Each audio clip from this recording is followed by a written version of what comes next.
So after Canon's long drawn talk on their cine gear during their 20th of April press conference, they eventually at the very end teased us on the amazing specs that EOS R5 was gonna have, and many of us were just mind blown to see what they had in store. Sony shifted that 20th of April press conference to 30th of April, and that got many of us excited because it looked like they were going to reveal something about that long awaited mysterious A7S III. But that day finally came, 30th of April. We all tuned in with our computers, laptops, tablets, handphones to that Sony website to see what they have in store for us, and hoping that because of what Canon did, they will also tease us something about their flagship full-frame mirrorless camera that is to be the A7S III. We all expected a live conference, but Sony just posted a video. Okay, sure, but most of us after that came out disappointed, defeated, and mostly frustrated because first things first, it's not a live conference, so be it, but it was a PowerPoint presentation that any 7-year-old could do. And thing is, even after Canon's stunt on the 20th of April, Sony didn't seem to learn anything and didn't really care what we all were hoping for, and they told us nothing about the A7 cameras. A7S III, nothing. Not even anything about the A7 IV.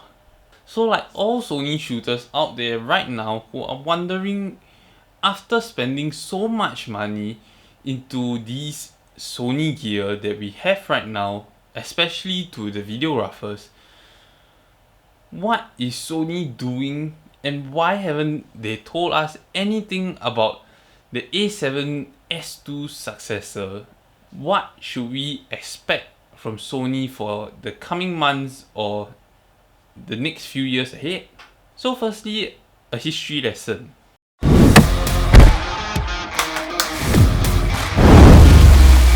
Are you ready? Let's go! Sony had a promising start to the world of mirrorless cameras when they first released the A7R II and the A7S II, both brilliant cameras at their time that could record 4K on a full-frame sensor in those tiny mirrorless bodies. So in this video, I'll be mainly covering Sony's full-frame line of cameras, that's the A7 and the A9, and we'll leave APS-C for another day. So Sony has a few different lineups within their A7 series of cameras. Number one is the A7, that is the baseline, affordable, jack-of-all-trades camera that is good for both stills and video. Number two is the A7R, the R standing for resolution, which means that the camera's sole purpose is to capture high resolution images with its high megapixel sensor.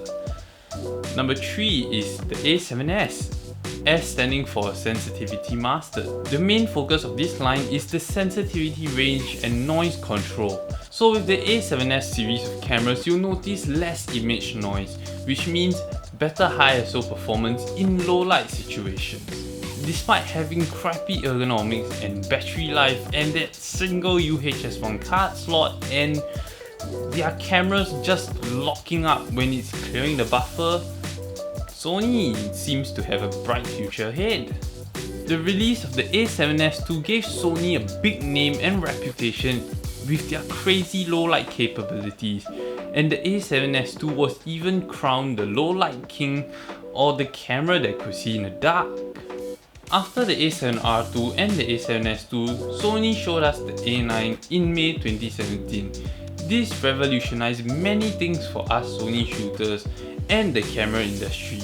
The A9 introduced to us the new big FZ100 battery over the tiny FW50 batteries from the cameras before that.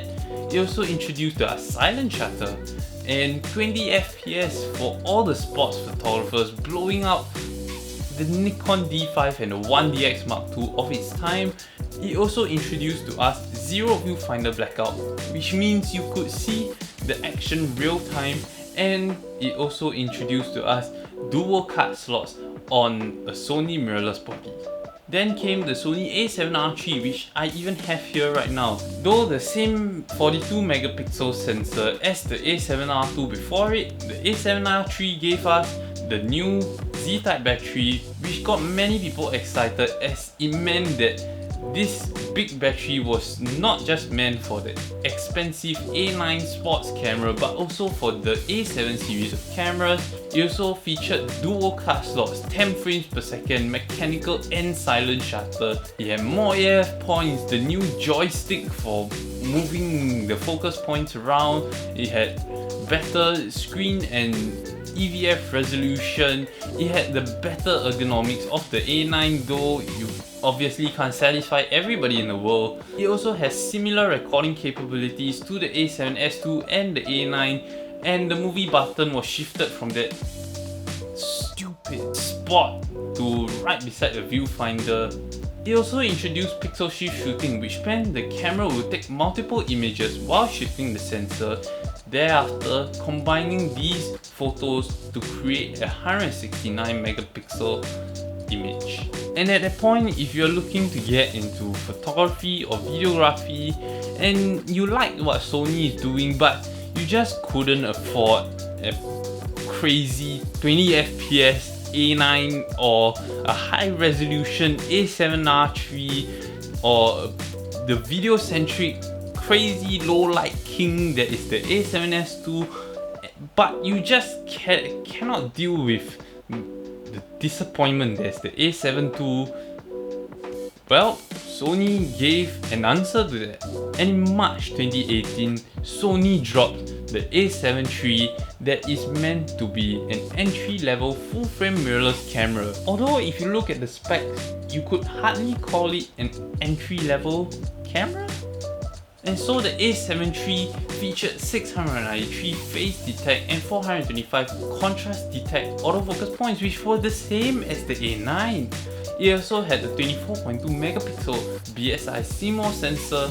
As for stills, it could do 10 frames per second in mechanical and silent shutter, and it had the same video recording capabilities as the A7S II, the A7R III, the A9, and for what it is, it had comparable low light capabilities to the A7S II, or slightly better you might say.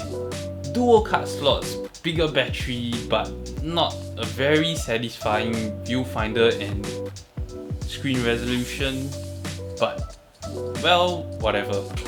The Sony a7 III was a big hit and then went on to be one of the best selling cameras of all time. Thereafter, Sony then introduced continuous animal eye autofocus that trickled down from the A9 to the APS-C line and then into the a7 III and the a7R III, which meant that people who purchased these cameras could also photograph their pets.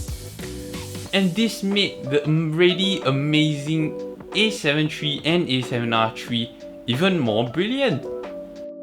Since Sony had a trend of releasing updates to their full-frame models every 2 years, rumors of the a7S III to come in 2018 started to surface. What was Sony going to do with an already very brilliant a7S II? Bigger battery, dual card slot, better low light, more autofocus points. But as we all know, nothing came out in 2018. Same for 2019, other than Sony saying that a7S III will exceed customer expectations. This 2-year wait gave other camera companies time to venture into the mirrorless world and compete with what Sony is doing, especially their video capabilities. And some companies, actually most companies, come up with better video specs than Sony. Panasonic gave us the S1 and the S1H, 6K 2425p and 4K 60p 10-bit 422. Although that camera can never pick what it wanted to focus on.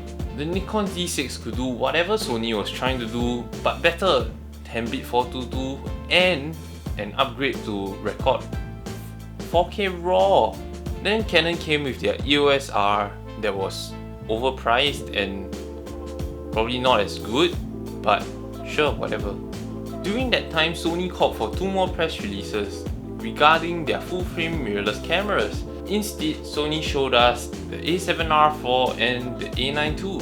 But these 2 cameras weren't like anything we have seen from Sony before because they weren't much of an upgrade to begin with. The A9 II was, well, it was good for what it did, but the upgrade was disappointing. It just had 2 more FPS faster in compressed RAW. These 2 cameras just covered and patched up minor issues the predecessor had. Didn't really have any too new of a feature other than the A7R4 having a 61 megapixel sensor and the A9 II having a higher frame rate for its mechanical shutter, and both cameras having a new body design which have better ergonomics and weather sealing. Other than that,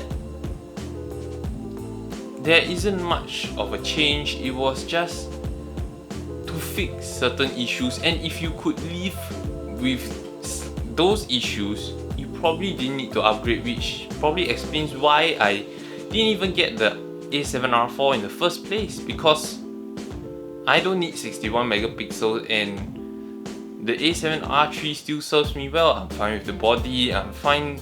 The video recording capabilities are the same in the first place, and the movie Face AF on this camera works almost as well as the movie IAF, so what's the point? And because of the 61 megapixel files, the A7R4's write speed, despite its 2 UHS 2 card slots, was still damn slow, which means again, it's not really worth the upgrade unless you really need 61 megapixels. Then came 2020. Sony Alpha Rumors rumored that the A7 IV will be coming during the CP Plus show in March. This is because the famous A7 III's 2nd birthday is coming up, and more hype is being built up to see what Sony can really do to make this jack of all trades affordable camera. And then it was even rumored that the mystical A7S III that we have all been waiting for will be coming during the NAB show in April. But then Canon announced their successor to the 1DX Mark II, which is the 1DX Mark III, which had 5.5K RAW recording, 4K 60p, 10-bit 422 and better write speeds. This did not look good on the Sony A9 II because neither could it match the write speed nor the video recording capabilities of the 1DX Mark II. Then came this pandemic which cancelled and delayed like everything. But then Canon confirmed their specs to the EOS R5, which were brilliant. 8K RAW, 4K 120p, 10-bit 422, and for the first time in Canon history, IBIS, no video crop, which made this camera the most promising thing we will ever see in the market right now, as it had the specs people wanted out of the A7S III. At this point, most people have lost their hope with the A7S III and doubt that Sony could exceed any expectations. But let's slow down and take a look what Sony has done to bring them to this stage and what is taking them so long. First thing, let's take a look. A7R2, A7S2, great video capabilities, 4K in this tiny mirrorless body, and those were the guinea pigs from Sony to see whether people actually wanted the capabilities. And Sony really put those 2 cameras out, collected feedback and improved on it, and when they saw that Canon and Nikon weren't really active, they dropped the A7 III, the A7R III and the A9, which blew the whole camera market away and showed us capabilities we would have never expected to see at that point of time. And that's where you hear most people say Sony became the victim of their own success because Sony just couldn't get past 4K, 24, 25, 30p and 1080p at 120 FPS even in their APS-C line of cameras. Yeah, maybe in 2018 or 2019 we get that Sony might just be waiting to see what other camera companies could do before they brought out the A7S III and show you we have exceeded expectations once again. But that was their mistake. They waited too long and we have the Canon EOS R5 and those specs were what people wanted in the A7S III. And all the ground Sony has built up within these few years is just lost because they just sat there and waited and waited and waited. And why Sony is taking this long to give us the A7S III, like I said, their intention to wait to see what other camera companies could deliver was their misstep all along. And imagine if they released the A7S III 2 years back with 4K 60 on a full frame in 10-bit 422. It would have been a technological marvel at that time. Yes, despite the COVID-19 situation and Canon announcing their EOS R5 and their 1DX Mark III, what's stopping Sony from releasing the A7S III? So first things first, Sony's production factories are based in China. China was the first one to be affected by the virus and this meant that China couldn't produce parts anymore. So what could you expect the assembling factories in Thailand to be able to do? Secondly, don't forget Sony isn't majoring in these mirrorless DSLR whatever things, but they have more successful businesses in the TV industry producing televisions, monitors, broadcast equipment, their audio equipment, smartphones, PlayStations.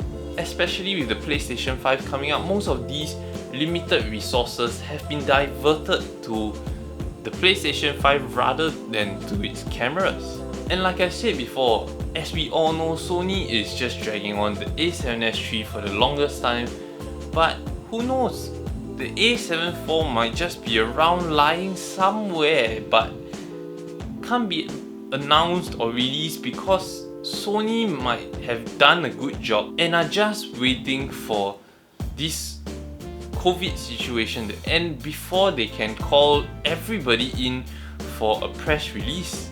So with all these crazy specs that just came from Canon, what should we really expect from Sony? Should we expect them to have 8K RAW as well or exceed expectations with 10K?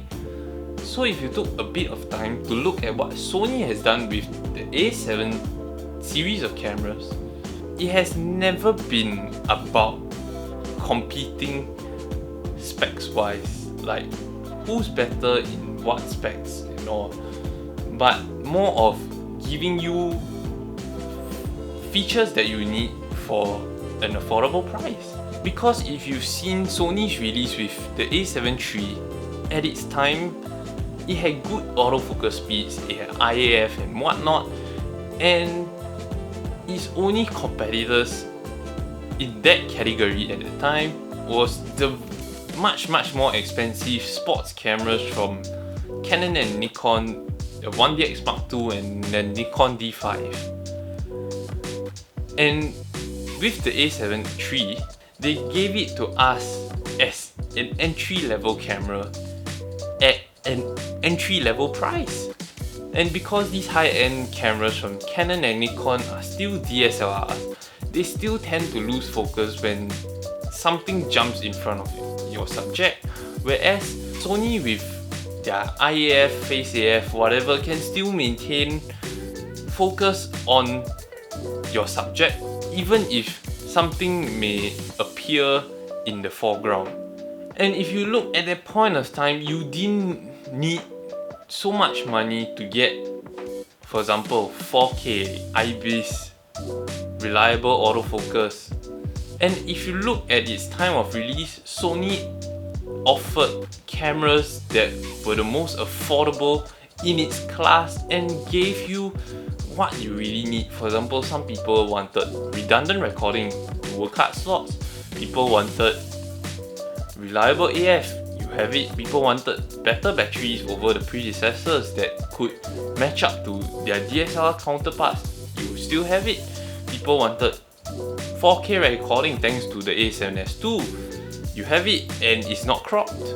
And instead, Sony completely trashed whatever was in its class in that point of time by giving you the best and most reliable autofocus there is and the highest burst rate you can ever find in its class. So unlike the A9 series that was meant to compete with other camera companies specs wise, the A7 series was more of giving you what you actually need.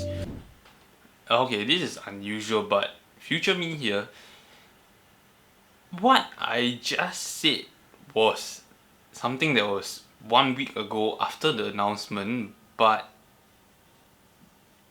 me editing 1 week later and after seeing certain information on Sony Alpha Rumors page, whether it's reliable or not, we don't know, but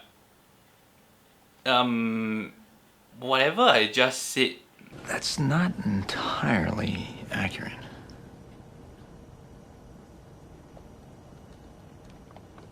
What?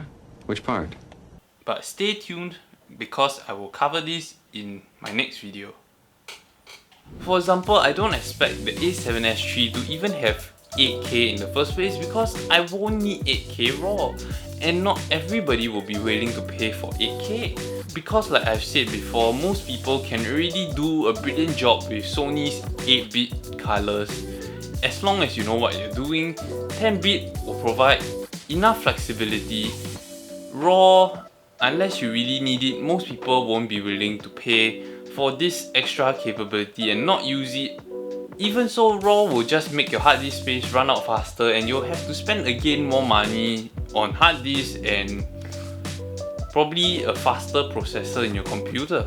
So this is where I find Sony really stands out, and it's not all about playing catch up to any other camera company out there. Sony is special in what they do and they have a specific target audience. Yes, Canon can give you as many specs as you want as long as you're willing to pay for it, but Sony is giving you a separate set of specs where it caters to the needs of what most people need and what most people can pay for. And that's it for today's video on what we should realistically expect from Sony. If you think that Sony is just not living up to your expectations, yes, move on to Canon. If you think, yeah, we have waited this long, what harm can a few months do? Yeah, then we'll sit and wait for the Sony A7S III and the A7 IV then to see what Sony can really put into these cameras to fit what we really need. Once again, leave a like, subscribe and comment down below your thoughts on what Sony is doing and what you hope to see within the next few months or years. And if you have anything you would like me to discuss in a future video, and see you soon.